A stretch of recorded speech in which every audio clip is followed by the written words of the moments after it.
é a empresa, é a loja, mas ela repassa o preço economicamente para o contribuinte de fato. E juridicamente é um grande problema que o direito não consegue enxergar o contribuinte de fato. Então, eu crio problemas paradoxais no direito em que quem tem esse cara, o contribuinte de direito, paga um tributo indevido e aí ele pede a restituição para o Estado. Mas o Estado concorda que é indevido, mas não devolve porque ele repassou para o contribuinte de fato. E o contribuinte de fato não tem direito de pedir porque não é contribuinte do imposto. Então, eu acho que é interessante esse duelo entre economia e direito. E eu fui assistir o lançamento do livro deles, fantástico, Economia do Setor Público. E eu ouvi também todos os economistas assim, indignados com o que fizeram da não cumulatividade. Disseram, olha, não conseguimos compreender como no estado de São Paulo o ICMS é não cumulativo e como é tão cumulativo, tem restrições para tomada de crédito de bens do ativo, há várias outras restrições para tomada de crédito, como energia elétrica e outras que havia na época, e eles indignados com isso.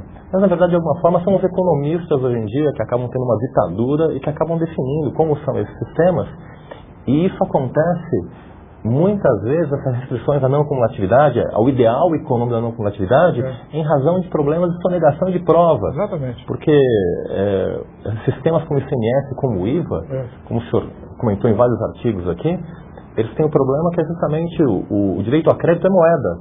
Então eu posso forjar com nota fiscal espelhada, com entradas falsas, com materiais de consumo que não existiu. E esse acaba sendo o grande cerne jurídico das grandes discussões. Entre o PIS, COFINS não cumulativo também, e a grande discussão é saber se eu tomo ou não tomo crédito de insumo. E vai saber o que é insumo, para um prestador de serviço, por exemplo. Eu acho que você está pegando exatamente no ponto que vem me perturbando muito, né? Essa questão da cumulatividade, por exemplo, eu dou um exemplo para você.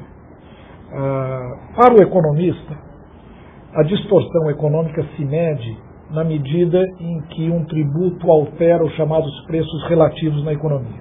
Né? O economista parte de um pressuposto de que, se não existisse tributo nenhum, se os preços fossem absolutamente livres, se houvesse concorrência perfeita, se não existissem monopólios, oligopólios, se fosse um mercado absolutamente transparente e perfeito, existiria uma certa relação de preços entre mercadorias que seria dada. E que no momento em que se introduz qualquer cunha fiscal ou qualquer tributo na economia, esses preços se alteram. E, consequentemente, se estará introduzindo na economia distorções nos preços relativos, o que vai fazer com que a economia caminhe em sentido, digamos, mais distante do seu ótimo econômico, que seria a obtenção do maior nível possível de eficiência. Vejam, isso é verdade teoricamente. Ceteris paribus, como gosta de dizer a economia, se todas as demais variáveis forem constantes, é verdade. Né? Um tributo cumulativo, ele altera os preços relativos de maneira mais intensa do que um tributo não cumulativo sobre valor agregado. Mas aí vem a grande pergunta. O Estado precisa arrecadar um determinado volume de recursos, R$100, 100 milhões de reais. Para se arrecadar com o tributo sobre valor agregado, provavelmente a alíquota nominal será muito mais elevada do que um tributo cumulativo, porque um tributo sobre valor agregado, tipo ICMS ou um IVA que se pretende criar agora no Brasil, são tributos que sofrem mais os efeitos de evasão, de sonegação, isso que você falou, enfim, é uma série de artifícios que todo ser humano, que não é o homo econômicos dos livros textos de economia, ele vai praticar. O homem busca minimizar sua carga tributária, ele não paga um imposto transparentemente como o livro texto de economia imagina que ele faz. Deixa eu fazer um gancho aí, então, uma conexão aí interessante. No direito, nós nos preocupamos muito com a prova. E a prova, para o direito, com a percepção convencional, ela acontece em tempo e em espaço. É um acontecimento. Mas, aprofundando um pouco mais tudo o direito, a gente percebe que a prova não é um acontecimento. O fato relevante para o direito não é acontecimento. É o que resta do acontecimento, é o documento que representa o acontecimento, é a nota fiscal, é o controle contábil. E o fato em si, ele desaparece no tempo e no espaço. O que fica sempre são as provas, as notas fiscais, os contratos. Então é interessante que a essência do direito sempre se preocupou como que ela incidir sobre a realidade, mas não tinha muita consciência, como não tem consciência os economistas dos seus dogmas, que ela não incide sobre a realidade, incide sobre as provas da realidade. E aí é interessante que todos esses impostos foram construídos, por exemplo, para incidir sobre a movimentação de riqueza. Ou seja, eu pego o caminhão ali, vou atrás do caminhão, e ali vou pedir a nota fiscal porque estou vendo a mercadoria em movimentação. A mercadoria acaba sendo signo de riqueza relevante para ser fato gerador de direito tributário. Mas é interessante que para cada movimentação que eu tenho no mundo aqui, de riqueza, eu tenho repercutindo numa conta bancária, ao mesmo tempo, uma movimentação financeira.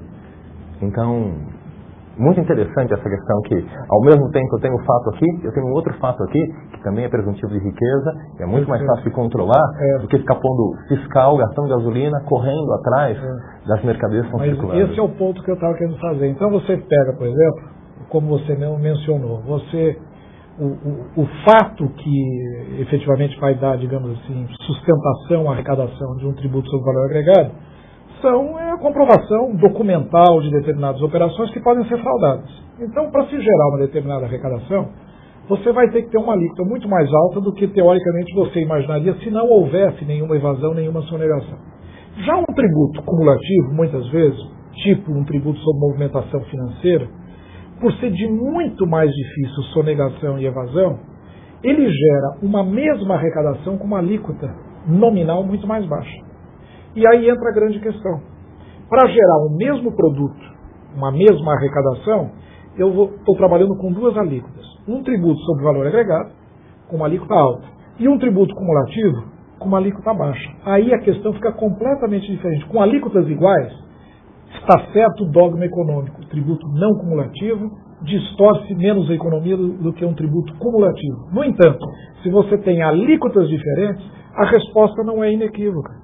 Aí você precisa efetivamente fazer uma análise empírica do caso. E eu comprovei, através de vários trabalhos que tenho feito, que um tributo cumulativo com alíquota baixa, como tinha, por exemplo, a CPMF, pode introduzir muito menos distorções no sistema econômico do que um tributo sobre valor agregado com uma alíquota muito mais elevada, em função ao que desses aspectos operacionais, administrativos, que o economista não vê, ignora, muitas vezes, quem sabe, o profissional do direito também não analisa, mas que o administrador de empresas olha, porque é o seu dia a dia. É a administração tributária que começa a ser chamada para ser um componente importante na definição de alguns conceitos tributários importantes para o economista. Eu acho que isso é que nós estamos começando a fazer, que você está começando a fazer nesse livro. Daí eu ter tão entusiasmadamente colaborado com esse texto, porque eu acho que ele traz essa visão multidisciplinar, interdisciplinar no estudo das questões tributárias brasileiras.